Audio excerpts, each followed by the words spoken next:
Hi, good morning, everybody. Thank you for joining Ingram and Dell on this PowerEdge webinar. Just a little bit of housekeeping. If I can ask everyone just to go on to mute. Please, if you want to ask questions as we go through, come off of mute, ask the question. That'd be great. I welcome it. Anything we can't answer here and now, we'll certainly come back to you afterwards. So I'm Trevor Pugsley. I'm the business manager at Ingram Micro for Dell Enterprise. I have a team of specialists that help us with quotes and doing all the pre-sales work. I'll kind of cover off kind of the resource and how to get help from Dell and Ingram as we go through the presentation. It was pointed out to me by my kindly marketing team that the amount of slides I had and the amount of content that I wanted to cover was way more than the half an hour that's scheduled. So what I'm going to do is skip over some of the slides, but they'll be included in the deck that gets sent to you. Also, in a pack of information that will go out, all the step sheets, the technical guides, and also information on where to get information from Dell if your company is registered as a reseller with Dell. And we'll come on to that as we go through. So quickly, let's just look at where we've come from. Dell servers, we're now into the 14th generation. And as we've gone through 12G, 13G, 14G... There on the front of it, you said. It's been very much leading the industry in bringing in the latest memory technologies, the latest CPUs, and also giving as much flexibility within the chassis designs as possible. So go through these slides. I'm not going to highlight every single item on there. You can all read it for yourself. The key things as we move into 14th generation is very much an Intel-led design brief. We're supporting the latest CPUs and the latest memory and the latest storage options from Intel. And there we're looking at things like NVDIMM and Optane storage as it comes along. But that is very much a subject for a different webinar. Likewise, on the bottom of the slide here, where we're talking about management, I'm not going to go hugely into the management features of the new servers.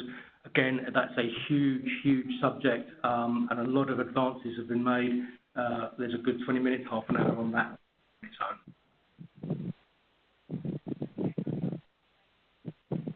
So when we look at the 14th gen, just to bring everybody up to speed, when we look at Dell's naming conventions, we're looking at the third digit here, which is a 4. So anything ending in 40 is an Intel-based 14th generation server.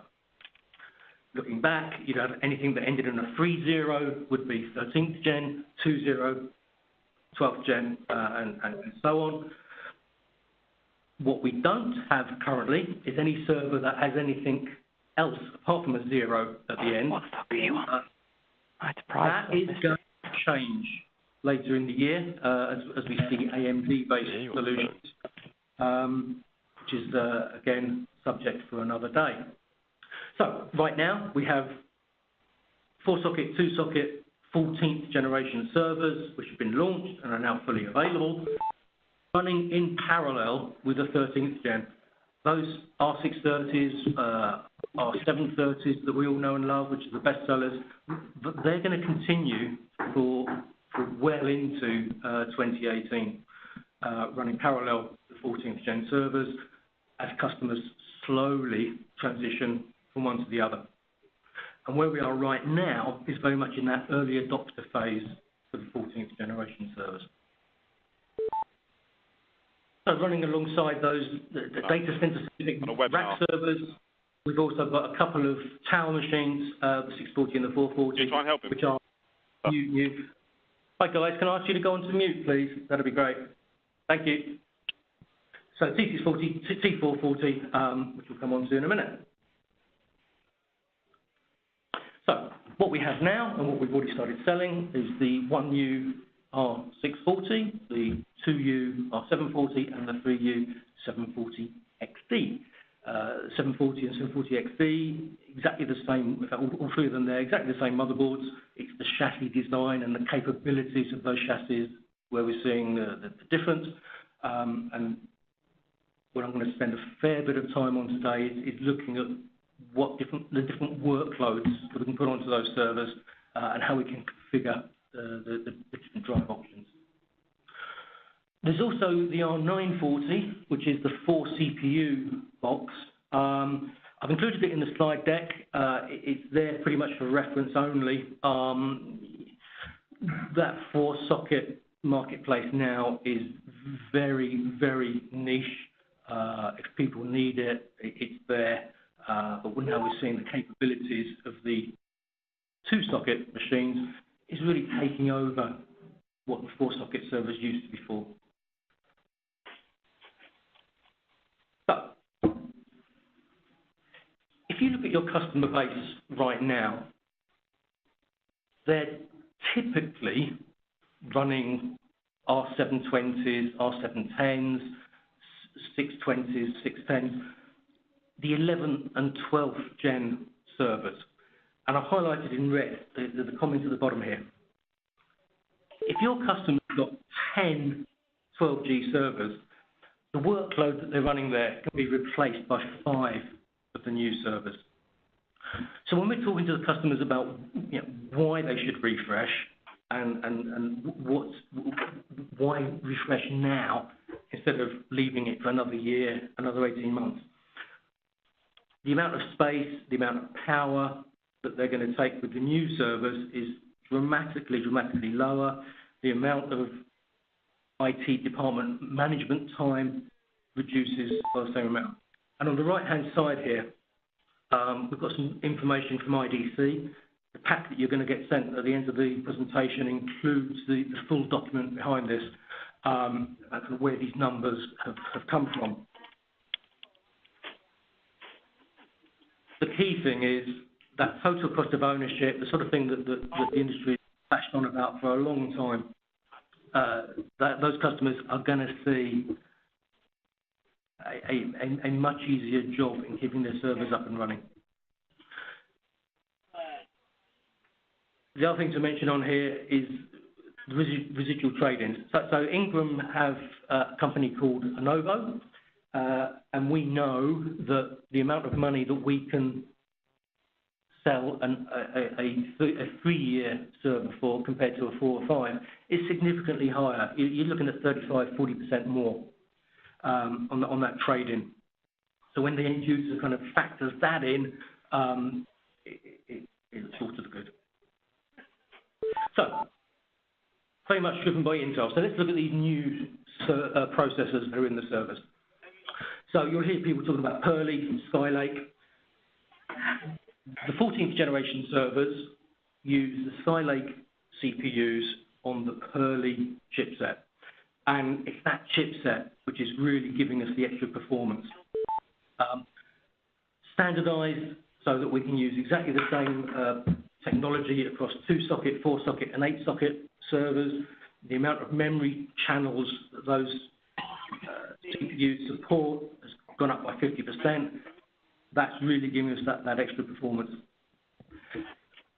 The new processors fitting into 4 categories: bronze, silver, gold, and platinum. And as you can see here, there are some key technologies and performance drivers in each of those sections. Bronze is very much the entry level. We're only going to see that in a handful of servers that we're selling here.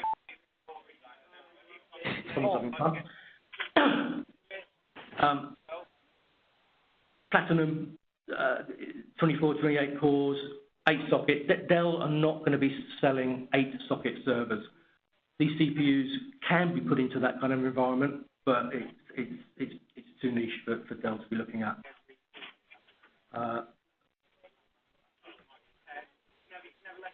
This is the important slide.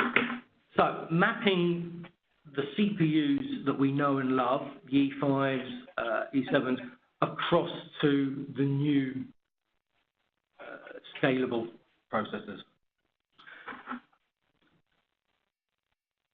what I've done here is if you look at the lines that are highlighted in orange, these are currently the benchmarks, the servers that we're selling the most of. So the 2620s, the 2630s, 2650s, these are the CPUs that Dell are putting into the models that are available from stock through Ingram, the special offers, the value boxes are all around those CPUs. And so customers who are buying on a like-for-like basis will transition across to Silver 4108, Silver 41414s. Just a little bit on the naming conventions here. Anything that starts with a 4 is Silver, Golds are 5s and 6s, and Platinums are the 8s. That second digit indicates that it's the first generation. So obviously at some point in the future, we'll see 42 14s, 62 26s, etc. Some of the processors will have a little indicator at the end, whether it be currently as a T or an M. T, extended reliability, I remember that just by thinking of it as being telco. People that want embedded systems, people that want a server and want it to work 24 hours a day, never be looked at again. That would be the extended reliability options. Customers that are in the real high end for databases, Hadoop, that kind of stuff, and need far more memory, there'll be processor options with an M at the end where you can take up to 1.5 terabytes per socket, which is double the normal. One other thing to be looking at when specifying which CPU that your end users should be looking at is, as we all know, Microsoft have moved the goalposts a bit when it comes to licensing of Windows Server 2016. So the lines there highlighted in red, which I like to think of the standard CPU for customers looking at Windows Server 2016 standard, which is to say 8 core processors. So that when you put 2 of them into the server, you're getting 16 cores, which is the maximum that Windows Server 2016 standard will allow you to license without having to add additional cost for the operating system. If you use any of the CPUs that take you above 16 cores in that one server, you need to add license packs. You can either add a second copy of Windows Server 2016, so you're doubling the cost, or you can add 2 core license packs. So if you've got a 20-core machine, 1 copy of Windows Server 2016 standard and 2 copies of the 2-core additional license pack will bring you up to spec. The alternative, of course, is you can go to the Windows Server 2016 data center, which makes you forward as many cores as you like. Maiden. He was ringing me. Hi there, can I ask you to go on to mute, please?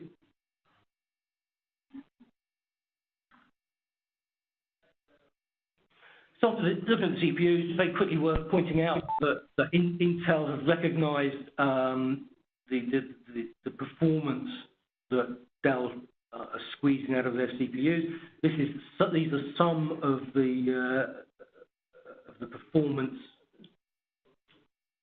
Going mad here. Some of the benchmarks that Dell are leading in, and there's plenty more out there. And again, in the information pack that we're going to send out with you, you'll see all of those in there.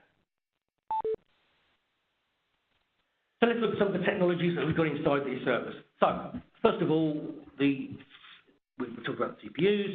The second thing is on the storage side. So we're moving from the PERC 9 to the PERC 10 RAID controllers. The current top of the line, which is the H730P, effectively becomes the value performance offering as a new H740P comes in and supersedes it. And the key thing in here is the amount of performance that the H740P provides, especially as we're moving to more and more SSD-only environments. Supports exactly the same levels of RAID as the 730p, so the RAID 0, 1, 5, 6, 10, 50, 60. The biggest difference being it's got 8 gigabytes of cache on there compared to the 2 gigabytes that the 730p has got. The other thing is, again, as we move forward and more users start to adopt software-defined storage, the 740p supports an enhanced HBA mode, so a pass-through controller fully supported by VMware, fully supported by Microsoft with their SDS. Other things on here, with the H330, the H730, when they're put into a 14G box, will be known as the H330 Plus and the H730 Plus. The plus on the end is simply to differentiate it as the older models phased out. Performance-wise and capability-wise, they're identical. When you look at the builders on the Premier pages, you'll see them on there. Another new feature for the 14Gs is boot-optimized storage solution. So we're all used to using SD cards for VMware. This is taking that paradigm and extending it to M2 storage devices. So the BOSS, the boot-optimized storage solution, sits as a PCIe card in the back of the server. Plug 2 M2 cards in there. Does exactly the same job as an SD card-based solution, but with far more capacity. These are 120 or 240 gigabyte solutions. So when we're running software-defined operating systems, software-defined storage, put the operating system onto the M2 cards, leaving every drive bay at the front of the box available for shared storage. One thing to bear in mind is this doesn't replace the SD cards. It runs alongside them as a solution. So your customers that are used to putting the VMware ESXi image onto the SD cards, by all means, carry on doing it that way. And I'm not going to talk too much about the story, the support options on iDRAC today. But one thing I did want to highlight is the mobile application. So up until now, if a customer's got 12G or got 13G servers, they would have to buy the QuickSync bezel, which adds 120, 130 pounds onto the cost of the server. That bezel has an NFC capability, so that the user with their smartphone could come along, connect into that server via NFC, check the status of the server, do an asset check of what's in there. Obviously, NFC, back when these 13G servers were designed, was the next big thing. It hasn't really taken off outside of using it for making payments in coffee shops. So Dell have moved on that application, and the QuickSync now supports Bluetooth and or Wi-Fi. I think the majority of customers will take the Bluetooth option, but the key thing is it's built into the server. It's not built into the bezel. It can be ordered as a standard option when the server is shipped out. It can also be ordered as an upgrade for afterwards. And it's supported across all the rack servers. Possibly it will come into the tower servers. But I think I can't see many people using it outside of a data center where it's rack after rack of Dell servers. And it's a great, easy-to-use technology. You know, instead of having an LCD screen and a keyboard in the rack, or instead of lugging a laptop around, if the engineer just wants to go around making quick checks on individual servers, it's such a simple thing to do. And it's free, so all to the good. Very quickly, whilst talking about ease of use in the rack servers, so we have the LCD screens which are now available on all servers. So the engineers can see the IP addresses, they can scroll across all the information that they want to see on an individual server. If you've only got 2 or 3 machines, there's no real value. If you've got 30 or 40 in a data center and you want to make sure that the engineer is working on the right server, and they want to see the name of it before dismantling it, it's a relatively cheap option and well worth looking at.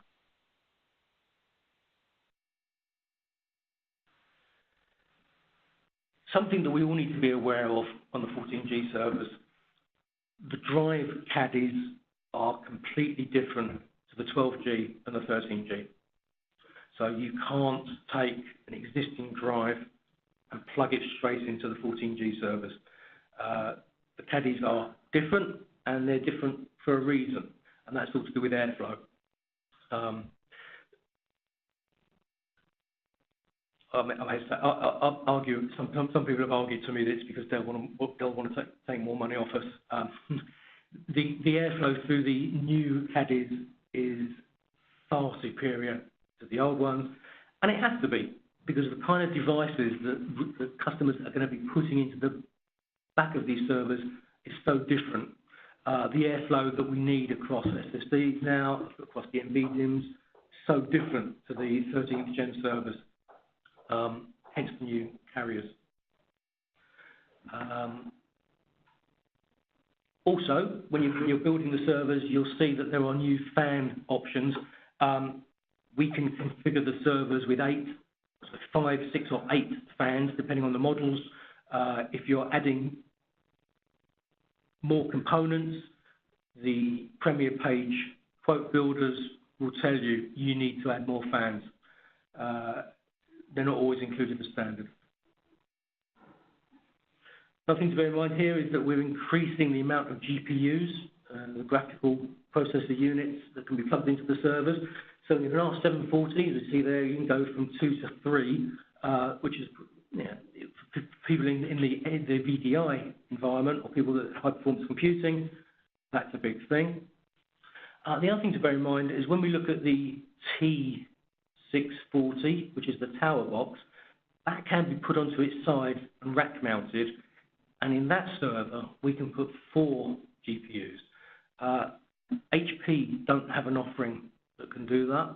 Fujitsu, Cisco, they don't have an option that can do that. I'm pretty sure the only other environment where you can is Supermicro. So for customers that are doing some really heavy-duty number crunching, biotech and university environments, that's an interesting solution to put forward.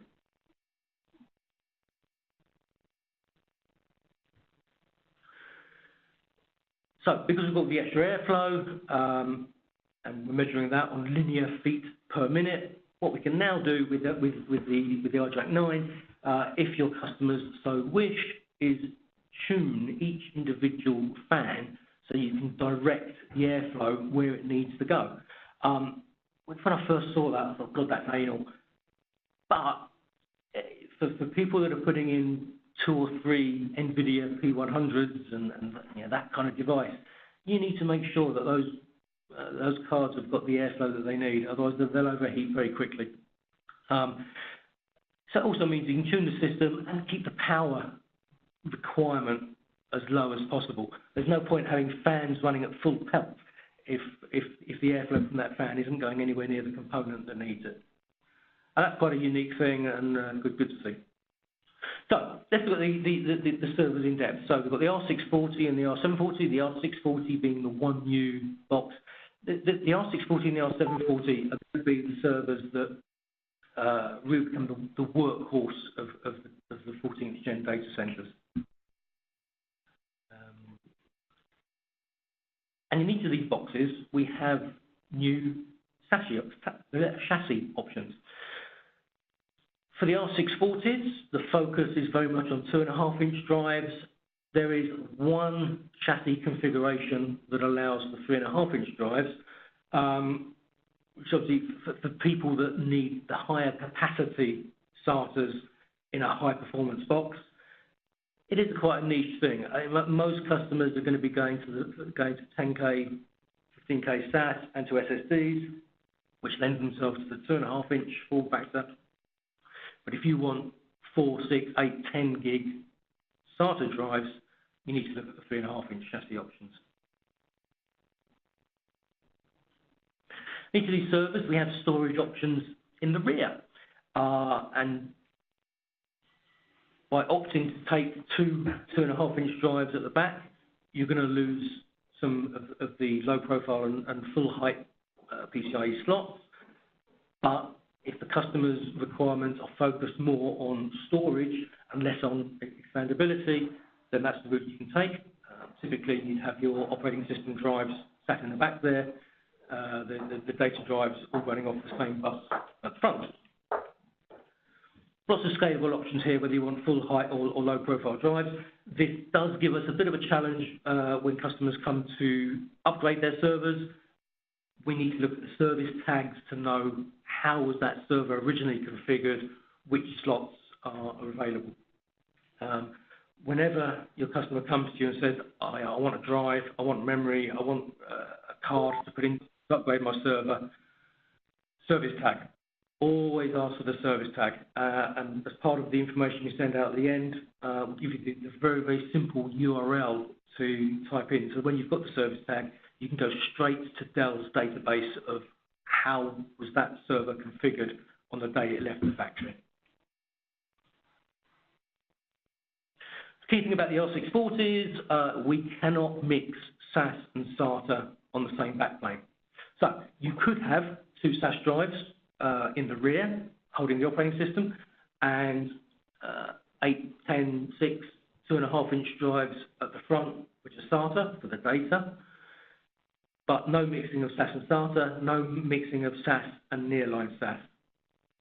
Heads up, nearline SAS, for those that don't know, it's a SATA drive with a SAS interface. So you're getting about 20% more performance from nearline SAS over a SATA, but in terms of reliability and in terms of what that drive physically is, it's a SATA drive. So we can't mix them, and as we go through the configuration tools and the online solution configurator that they'll provide, it won't allow us to mix those.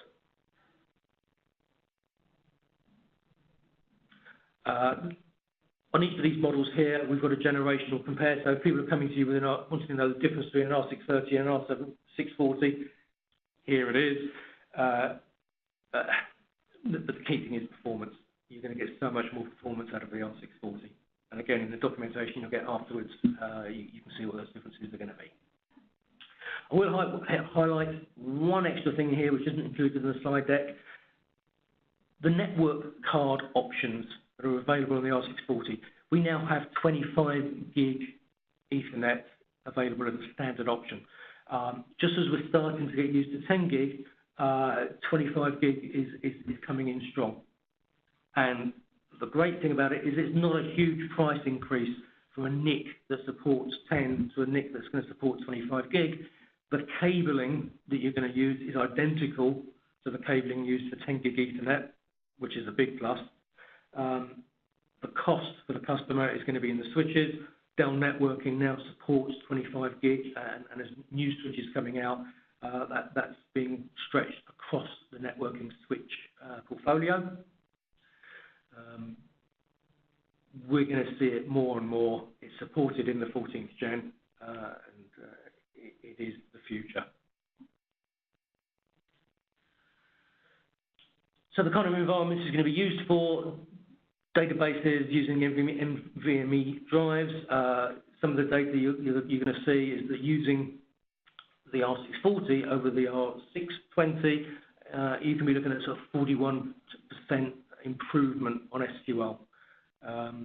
Clearly, a lot of tuning, a lot of thought needed beforehand on how the server's been specified, but that's the kind of order of magnitude we're looking at in moving from the older technology to the new.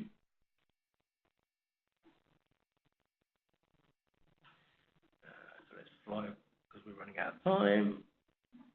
So the R740, which is the 2U version of the R640, very similar in terms of performance. It's essentially the same motherboard, but what we have is, because of that 2U instead of 1U, we have a lot more options in how it's going to be configured. So alongside having a 24 by 2.5 inch, we also have a 12 times 3.5 inch configuration. So this is on the 740 XD, which is the go-to box when your customer's looking at software-defined storage. And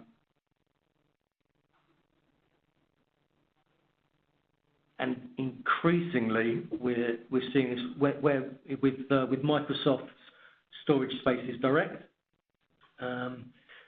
started to be implemented on the R730 XD. There were some limitations on what we could do with the 730 XD in terms of splitting the bus and being able to mix different types of drives together.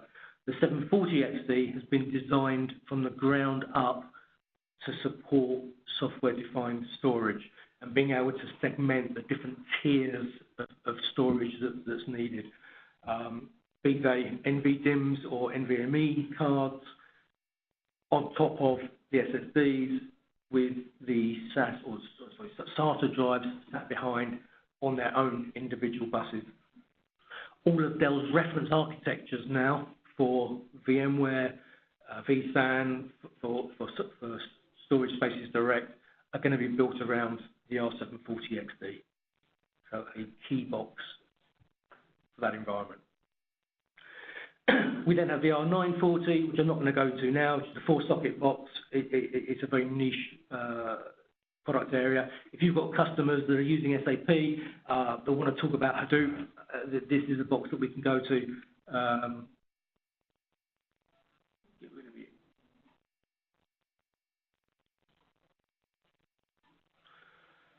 So 740 and 740 XD chassis options, 2.5 inch drives and 3.5 inch drive options.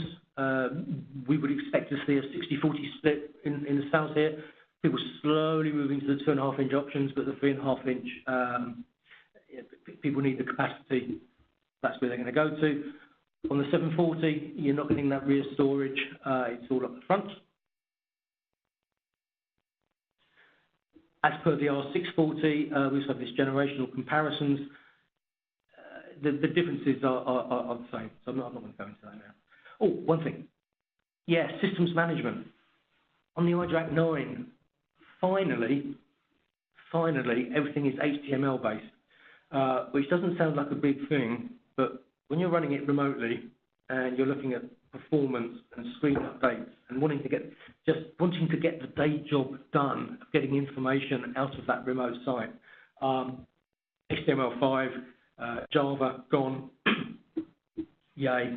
For people that are using the iDRAC on a daily basis, that is a big thing. Other thing to bear in mind on system management, which I said I wasn't going to discuss, but I will quickly. iDRAC 9, far more secure than the iDRAC 8. iDRAC 8 and previous to that, all the iDRACs shipped with the same default password, which I won't mention, but if you Google it, it's easy. iDRAC 9 now, as a standard from the factory, has a randomly generated password, which obviously the end user gets told of in the box, but it's randomly generated. Everyone is different. What they can't do is just unpack it, log into it remotely on a different site and expect to get into it on day one on the default password. You can't do that anymore for all the right reasons. For people who are really into their security, it also supports Redfish and end-to-end encryption. One of the things we get asked a lot about on the system management, the differences between iDRAC and the Open Managed Enterprise and Express. There are a lot of differences, but the key one, which quite often the end users miss, Open Managed Enterprise means that you can log into that server remotely, you can install the operating system remotely. You can access it through out-of-band management. If you want to do any of that, you have to have the Enterprise Edition. If you want the CD or DVD that's in your laptop to act as an extension of a CD or DVD in the server, so effectively you're using your DVD drive as though it was attached to the server to install an operating system, you have to be using the Enterprise Edition, not the Express. And for less than £200, one-time cost, no annual licensing fee, like Dell's competitors, I think that's a damn good spend. Oh, we're well over the half hour. So, R740, you've got the information on there. Where do we need to go? XD. So the storage options in the XD, as I said before, it's a 3U box, so far more in terms of what we can use to configure it. Again, when it comes to doing upgrades afterwards, just if we're told it's an R740 XD, we've got no way of knowing, does that have 2.5-inch drives, does it have 3.5-inch drives? We need that service tag so that we know how was that machine configured when it left Dell's factory, what drives are compatible moving forward. Comment there, yes, you will absolutely have a copy of this presentation, all of the slides, not just the ones that I'm highlighting on. You're also going to get copies of the spec sheets. You're also going to get a copy of the tech guides that Dell make available behind each of these servers, so that you can lead your customer through the ins and outs of every single option that's available on the Premier page and whether that option is appropriate for their workloads. What do I need to do? Tiered storage I mentioned, so that's great.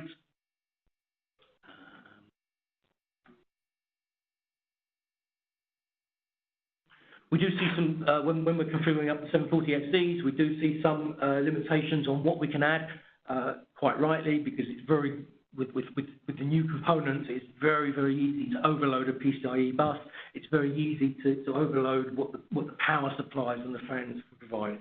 So mixing the NVIDIA cards with NVDIMMs, it becomes a challenge. We need to make sure that when we're going through the configurators, and setting the customer's expectation of what can be done is included on here. For example, their GPUs. So the NVIDIA cards can only be used when you've got the 2.5-inch drives, not the 3.5-inch drives. That's entirely because of airflow and how we can direct the airflow through those new caddies. And I'm not going to talk about the M40. It's a niche thing. Finally, last couple of slides. So, for anyone who is a Dell authorized reseller, you have full access to the Dell Partner Academy. When you get this slide deck, you can click on there. It will take you through to it. If you don't have an individual login to it, I recommend you speak to your partner administrator and get that set up. As we move forward with Dell, there's going to be more and more requirement for your companies to have accredited salespeople, accredited technical people, and that's all done through the Dell EMC Partner Academy.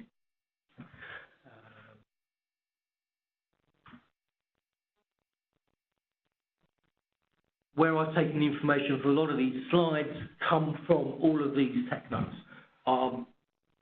Again, when you get the slide deck, all of these underlined items, you can click through and go through to the original Dell content. Sales Edge for Channel is a fantastic resource. If you want to get a spec sheet, if you want to get a customer-friendly presentation, either as PDF or as PowerPoint, you want to use out in front of the customers, it's all there on the Sales Edge. All the information about why Dell and what makes Dell different to the competition. And in fact, on some of the models, you actually get a very specific model-by-model comparison. It's all there on Sales Edge. The URL is there, dellpartner.gosavo.com. Again, you need to be a Dell authorized reseller to gain access to that, but I would strongly recommend, if you've got a lunchtime to spare, just go onto that website and browse through what's available. It's not just enterprise. There's information there around the Dell client devices as well. So that's everything I want to cover today. What we will be having is a series of webinars, at least one a month, where we go into a bit more detail, because really I've just skimmed the surface here. I'd like to thank you all for attending. My email address is trevor.pugsley@ingrammicro.com, Ingram Micro with 2 M's. Please email me any information you want, any quote requirements you have. I'll introduce you to the specialists that can help you deliver on that. Thank you very much for your time, and hopefully see you again soon. See ya. Cheers.